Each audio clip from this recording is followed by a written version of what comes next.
Hi everyone, we're back with our Startups in 60 Seconds series. I'm here with Jeremy Ma, one of the co-founders and CEO of NeuXP, which is an Asian fintech trying to take over the expat market and also catering to students as well.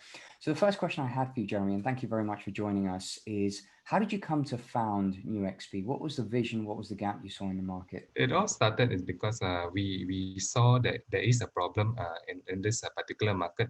Is because I think most of us we were student once, and definitely as and also as an expat, having been to another country, what I personally find is that banking in a foreign country is very challenging. Yeah. Because of course the first thing, we do not know the environment clearly. We do not know like what are the requirements to have our bank account sorted out and all that. So all these challenges that I face, I would say that it gives me the idea to actually come up with a solution for this like that, and hence NeuXP was founded.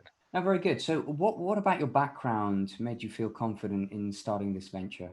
My background is actually in banking. I've been a banker for the past 12 years. So I've been attached to local and regional banks and also asset managers here in Asia.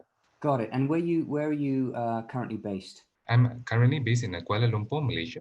In terms of compiling the initial team, your co-founders, the other people that you wanted to recruit, how did that come about?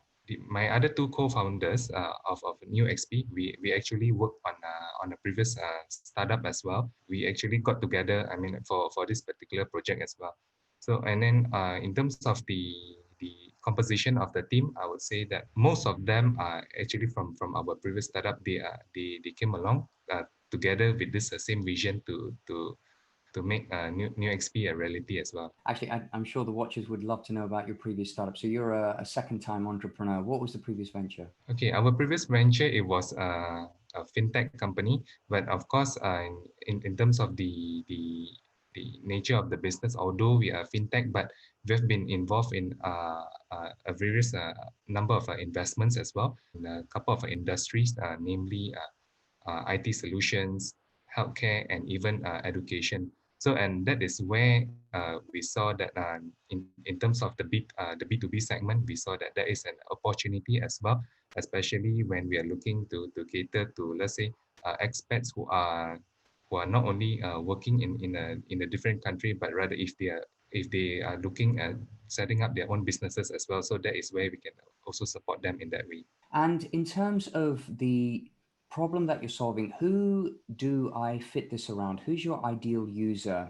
What kind of consumer are you targeting for this current venture? In terms of the target segments, we are looking at both the B2C segment and also the B2B segment as well. Okay. So for us, as long as you are going to a different country, for example, let's say if you're an Asian who is looking to expand your footprint, say to Europe, or even like to study and so on, we are here to support you. Got it. So it's kind of a combination of professional expats and also students as well who are looking to find a familiar banking platform to use abroad. Got it. And in terms of the business model, so I can appreciate that the project is going to be phased in. Can we talk about actually, first of all, each of those phases and then understanding what your path to commercialization on each of those or the business as a whole is? As I mentioned before this, and one of our USP is that we are coming up with an integrated digital banking platform, which goes beyond the normal banking offerings. So, but what will happen in terms of the implementation phases is that we are looking to roll out the banking services first under the banking stack, and subsequently we will be adding on the lifestyle offerings as well, where users would be able to do things, not only the banking stuff, but anything related to the lifestyle, whether we are looking at booking that flight ticket, accommodations, or even dining at a restaurant.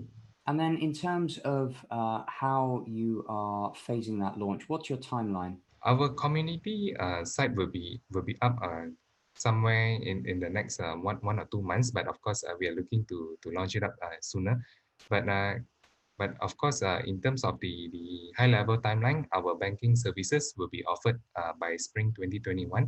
But nevertheless, we will be start onboarding our beta users probably 2 to 3 months before that. At what point will you start charging the users? So is this envisioned as a SaaS model where people will pay an annual or a monthly subscription in order to have access to an all-in-one suite of products, or would it be tiered? Or is it traditional banking where you kind of charge for loans and things like that? In terms of the pricing model, we are running on a subscription basis, but nevertheless, we do have the free option as well for our users, because we do want to actually offer something that is accessible to everyone. So because not necessarily everything must be paid, but of course, if we are looking at the premium plan, the more premium plans, which we are looking to roll it out in phases as well, definitely that will come with different perks and also some value added services that comes attached to the plan as well. So let's move on to technology. I wanted to ask whether you have any kind of big dependencies, given that you are building a banking platform. Is it from scratch? Are you looking for another service provider to provide you with the majority of the system, and then you can customize? We'd love some details around that. In terms of the technology stack, we are not building the system from scratch. And definitely we do not want to reinvent the wheel, simply because our aim is actually to have a faster go to market, and also to reduce the number of bugs that could come that could potentially arise as a result of building a new system. Because since I would say that most of the products out there, they are quite homogeneous in nature, so that is where we see that the important part is actually to deliver the experience to our customers, rather than heavily investing in building a totally a new system, which we could have many of the similar types outside there.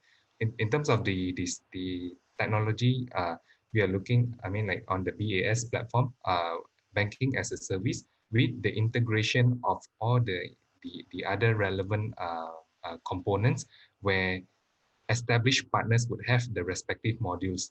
I would say that the key thing here, the key dependency here would be the integration module.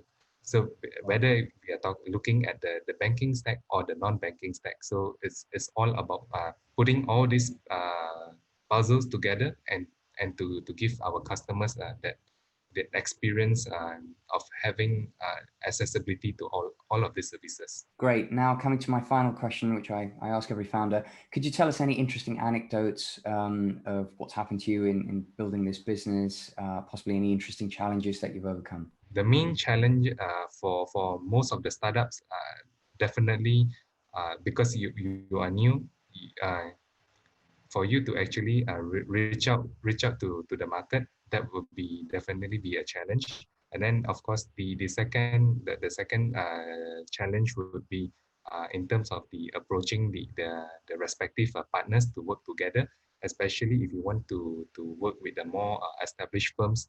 Definitely you would need to demonstrate certain tractions or some track record even before that, to even start that conversation. The third thing would definitely, I think everyone would agree, is also the people in the team. Everyone would need to share the, the common vision in order to make things work out.